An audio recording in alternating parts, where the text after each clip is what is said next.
It's now my pleasure to introduce the man who's made all of this happen, Professor Robert Enright.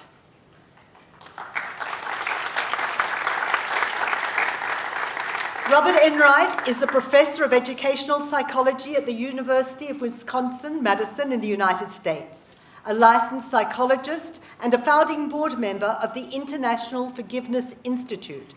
He is the originator of The Science of Forgiveness, the author of 7 books on forgiveness, and Time magazine referred to him as the forgiveness trailblazer.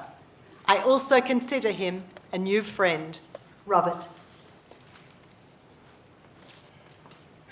Thank you.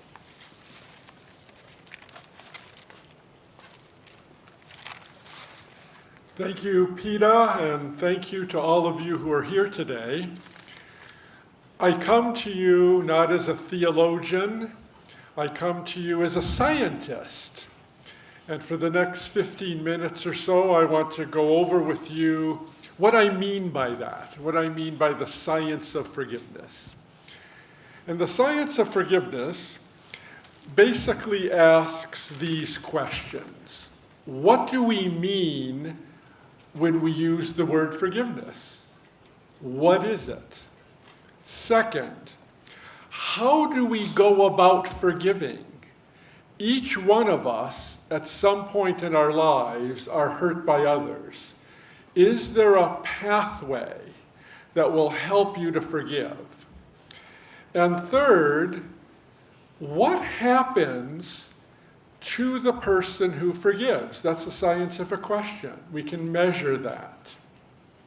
So the first of our 3 questions, what does it mean to forgive?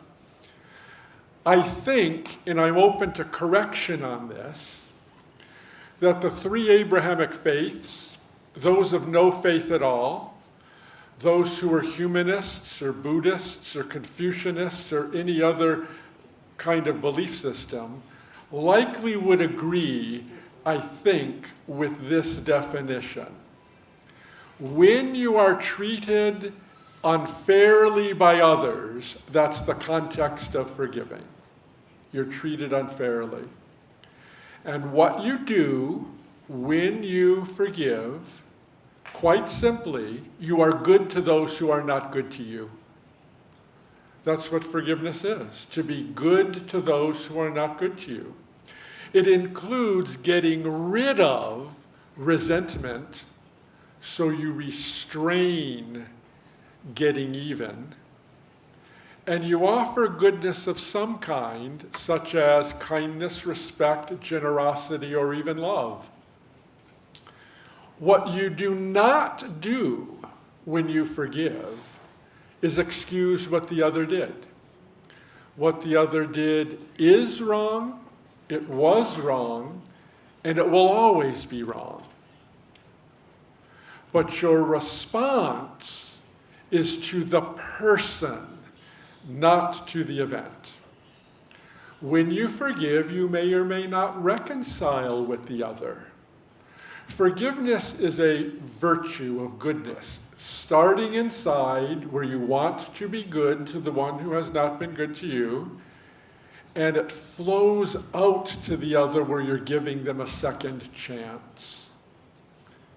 And you're also giving yourself a second chance. The other might not accept it. So you can forgive and not reconcile.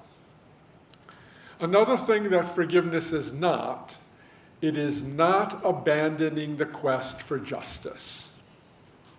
When people forgive, they seek justice. Forgiveness and justice grow up together.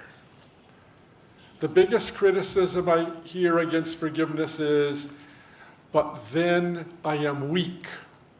I am not striving for what is fair. But you can do both. And in fact, when you forgive and seek justice, you may do so without the hatred that may lead to a stronger justice. So that's our first question. What is forgiveness? Being good to those who are not good to you. Second question. How do we go about forgiving? I have spent the last 32 years of my life at the University of Wisconsin in Madison asking that question. And I have asked hundreds of people, how do you forgive once they think they have gone about it? And here are the answers I get. And this is the pathway we use in our research. First of all, the person has to know what forgiveness is. They have to know they have been treated unjustly. And so they know when they have been treated unjustly, when they walk this pathway, they are committing to trying to be good to those who have not been good to them. And you know what the first step is, I find? Committing to do no harm to those who have harmed you. You can walk out of here today with a large commitment in your heart to forgive by saying, I will not harm the family member who has hurt me. I will make a commitment to not be inappropriate. I will make a commitment not to be disrespectful toward my family member who has hurt me. You see, you restrain the anger that can bring down the family. And that's the beginning, making a commitment to do no harm. Then you start thinking about the person in new ways. The late Lewis, L-E-W-I-S, Smedes, S-M-E-D-E-S, called this particular part of the forgiveness process seeing with new eyes, seeing the other with new eyes. Has someone hurt you? One way to look at them is it from their own woundedness. Broken-hearted people break other people's hearts. Is it possible that a person who hurt you came at it from a woundedness that wounded you? Maybe the one who hurt you is wounded. That's one perspective on the other. Another perspective on the other is this question. Is the one who hurt you in possession of worth? W-O-R-T-H, worth. If a family member has hurt you, do they have inherent built-in worth that does not have to be earned? If the answer is yes, we acknowledge that. Our family member has worth, not because of what they've done, but in spite of it. Another perspective of seeing with new eyes. Do you share a common humanity with the one who hurt you? Yes, you do. You have worth as a human being that doesn't have to be earned, and so does the other. You share that in common. And then we ask the question for those who have faith. We don't ask it for those who do not have faith. Did God make this person? Aha. If God has made this person who's in your family, if God cares for this person who's in your family, should you begin caring about the person because this person has been made by God?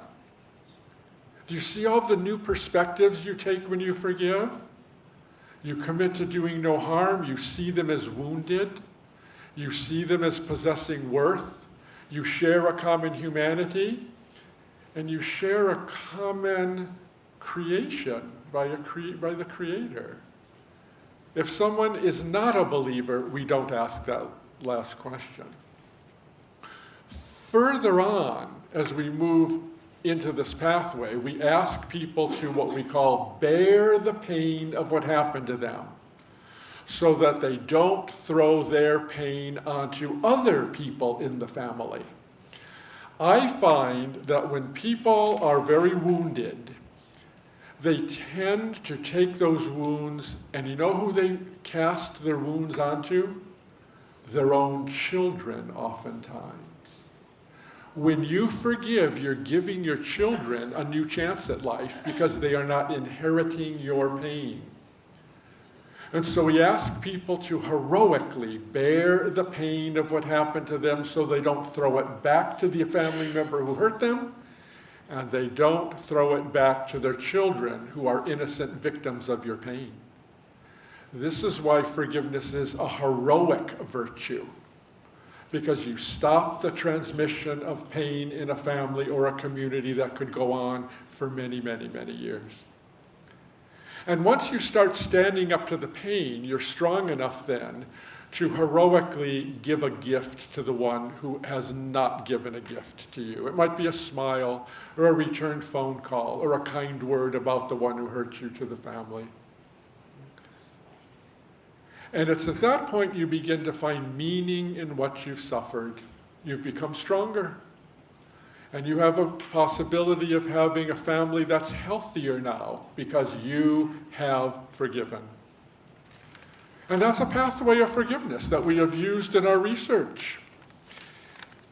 And so I want to turn to the third question of today. What do we find when we talk about the pathway of forgiveness with people and give them time? Here are a few examples. One comes from the elderly. We worked in a hospice situation. And all of the people who were dying began the same forgiveness process, seeing the worth in the other, bearing the pain, softening their heart toward family members.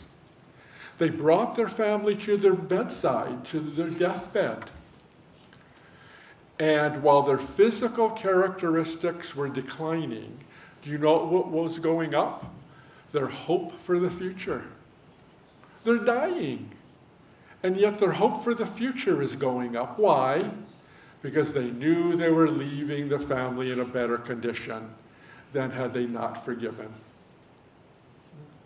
I just gave a talk at the French hospital at the French Hospital St. Louis here at the invitation of Dr. John Ben Daniel, who's here today. And we talked about applying this in the hospice situation there. We've worked with people who have been abused in a family context with incest. And the women came to us deeply depressed. They followed the pathway. They became non-depressed. Their depression ended. We worked with men on a cardiac unit, heart unit of a hospital. After they forgave people who hurt them, you know what happened to their hearts? They started functioning better. But you know we have a little problem here with all the research I just gave you on the positive effects of forgiving on those who practice this. And you know what the problem is? Every one of these studies, the elderly one, the incest, and the male cardiac, were done in the West. They were done in the United States. Is this really relevant to anyone in the Middle East? Is this relevant to anyone, for example, in the Muslim community? I haven't talked about that. And so I want to end the research with a study that was just analyzed this week. It was done in Pakistan with 8 Muslim girls, 11 and 12-year-old, who are part of the Child Protection and Welfare Bureau's protection because they've been abused in the family. Someone abused them in the family. And Afaf, A-F-F-A-F, Rahman, R-A-H-M-A-N, a Muslim graduate student in Lahore, Pakistan, courageously worked with these 11 and 12-year-old girls, so hurting that they had to be removed from the family. They went through the same process. Try to do no harm. Don't throw justice away. See with new eyes the one who hurt you. And 1 year after the program ended in June of 2016, and we just collected the last set of data in June of 2017, a year later, a year after the intervention ended. And you know, the young adolescent can change very quickly. Do you know what happened with these young women? 1 year afterwards, those who were part of the forgiveness program were still forgiving the one who hurt them. Do you know what happened to their anger? Their anger decreased significantly. And do you know what happened to their hope for the future? Just like what happened with hospice in the United States? Their hope is still strong. Their hope is steady over a full year after forgiveness intervention ended. And sadly, do you know what's happening to those who have the usual treatment in this center? They're still angry. They're still not forgiving. And you know what's happening to their hope? Their hope is going down and getting worse. Their hope is diminishing. They need forgiveness. And so when I look at the studies I have done, I come to this conclusion, and I have come to this conclusion late in the study of forgiveness. So I want to pass it on to you so that you get it early. You are going to die someday. I am going to die someday. What will you leave behind in this world when you die? Will you leave an inheritance of anger in your family that could be passed down to your children and your children's children's children? Or are you going to make a commitment to do no harm today, to work on being good to those who have not been good to you and not throw justice away, and give a legacy of love in your family? And the choice is yours, and I leave you with that choice. Forgiveness gives a second chance to those who have not been good to you. Forgiveness gives a second chance to you, just like is happening to the 11 and 12-year-old girls who are now 12 and 13 in Pakistan. And I think those girls are going to pass on love rather than anger. And I fear for those whose hope is going down now. You can make a difference in your family and your community for greater health. Thank you. So